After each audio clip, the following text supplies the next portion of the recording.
حضور آگے بڑھے تو کچھ لوگوں کو دیکھا کہ ان کی زبانیں لوہے کی کینچیوں سے کاٹی جا رہی ہیں اور ان کے جبڑے بھی کاٹے جا رہے ہیں، پھر صحیح ہو جاتے ہیں، پھر کاٹے جاتے ہیں۔ جبریل امین سے حضور نے پوچھا یہ کون لوگ ہیں؟ تو عرض گزار ہوئے ہاؤلائی خطباء الفتنہ، یہ آپ کی امت کے فتنہ پرور خطیب ہیں جن کی زبان سے نکلتے ہوئے انگارے قوم میں آگ لگا دیتے تھے اور لوگوں میں تفریق، تشتت اور افتراق کے بیج بوتے تھے۔ یہ منبر اور محراب کی ذمہ داری انتہائی حساس ذمہ داری ہے۔ یہ خلق خدا کی اصلاح اور امت محمدیہ کو جوڑنے کا ذریعہ ہے۔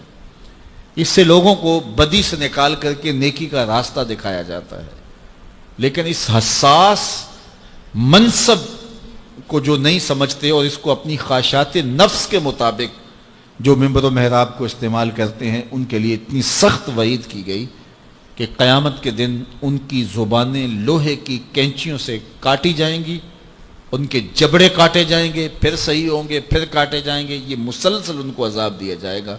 تو حضور نے پوچھا کہ کون ہیں؟ تو کہا یہ آپ کی امت کے فتنہ پرور خطیب ہیں۔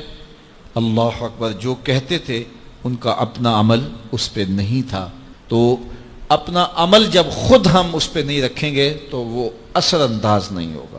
بعض لوگ ہمارے پاس آتے ہیں، جناب یہ بچہ ہے اس کے لیے دعا کر دیجئے، یہ نماز پڑھے۔ چلو میں نہیں پڑھتا، ہم نہیں پڑھتے، یہ تو پڑھیں۔ تو میں کہتا ہوں یہ کیسے پڑھیں؟ آپ خود پڑھیں، گھر میں مصلی بچھائیں تو خود بخود اولاد کو ترغیب ہوگی۔ ہاں، زندوں سے مردہ، مردوں سے زندہ، ایسی مثالیں بھی ہیں۔ حضرت نوح علیہ السلام کے گھر میں بھی نالائق بیٹا پیدا ہو گیا۔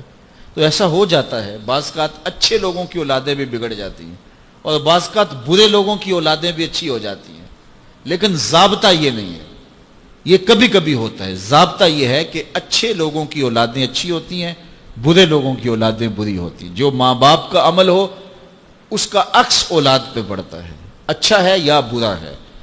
اس لیے ماں باپ کو عملاً اپنے رویے خوبصورت بنانے چاہیے تاکہ وہ منعکس ہوں اولاد میں۔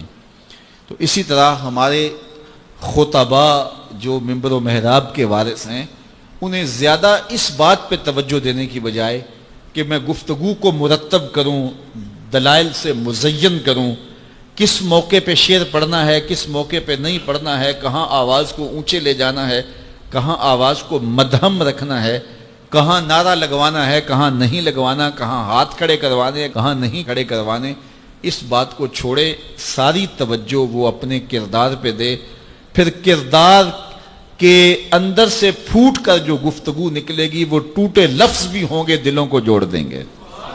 اشہد بلال عند اللہ اشہد، بلال کا اشہد ہی وہ دھوم مچا دیتا ہے کہ لوگوں کا اشہد بھی وہ دھوم نہیں مچاتا جو بلال کا اشہد دھوم مچاتا ہے۔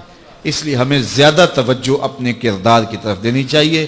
اقبال نے کہا تھا وائز قوم کی وہ پختہ خیالی نہ رہی، برق طبعی نہ رہی، شعلہ مکالی نہ رہی، رہ گئی رسم آذاں روح بلالی نہ رہی، فلسفہ رہ گیا تلقین غزالی نہ رہی، مسجد مرثیہ خواہیں کہ نمازی نہ رہے، یعنی صاحب اوصاف وہ حجازی نہ رہے۔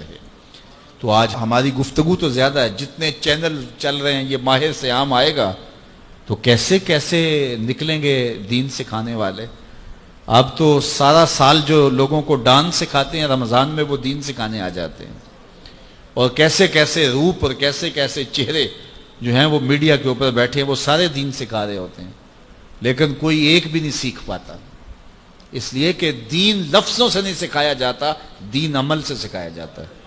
میرے اور آپ کے آقا و مولا کی ظاہری زندگی اس دنیا کے اوپر جو حضور گزار کے گئے ہیں کتنی ہے؟ 63 سال۔ 40 سال تک حضور نے اعلان نبوت ہی نہیں کیا۔ یار کسی کی ذمہ داری ہے پوری دنیا کے اوپر اسلام غالب کرنا، حضور کا یہی کام تھا نا، پوری دنیا کے اوپر اسلام کو غالب کرنے کے لیے آئے تھے، اور تیزی کے ساتھ وقت گزر رہا ہے۔ 40 سال گزر گئے، ابھی تک دعوت دین ہی نہیں دی، اعلان ہی نہیں کیا۔ کہا محبوب 40 سال تک تیرے کردار کا سحر ان کے سینوں میں، ان کی روحوں میں اتر جائے، پھر آپ بولیں گے تو پھر کردار کی چمک اور روشنی اتنی ہوگی تیری بات کا انکار نہیں کر سکیں گے۔ تو 40 سال تک حضور کے کردار کی چمک لوگوں کو جو ہے وہ اپنی طرف بلاتی رہی، اور پھر 40 سال کے بعد حضور نے جو ہے وہ کوہ صفا پہ سب کو بلایا اور بلا کے کہا لوگوں اگر میں کہوں کہ اس پہاڑ کی دوسری جانب سے ایک لشکر آ رہا ہے جو تمہیں کچل کے رکھ دے گا تو میری بات مان لو گے؟ انہوں نے کہا نظر نہ بھی آیا تو کہیں گے ہم اندھے ہیں تم سچے ہو. تو کہا میری سچائی پہ اتنا یقین ہے تو پھر مان لو اللہ ایک ہے. تو یہ کردار